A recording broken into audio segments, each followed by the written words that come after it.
Hello guys! Isang magandang araw po ulit sa inyong lahat. Yan. Ako nga pala si Jello, ang inyong florista. At for today's video ay mag-a-arrange po ako ng bulaklak dito sa paper bag. Yan.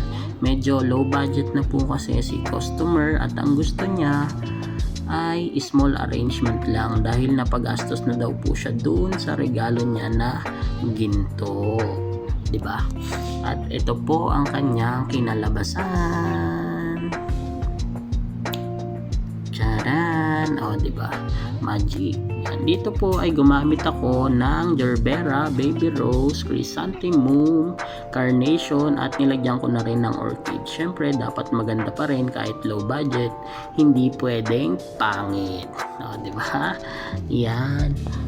Maraming salamat po. Yun lang. Please like and follow.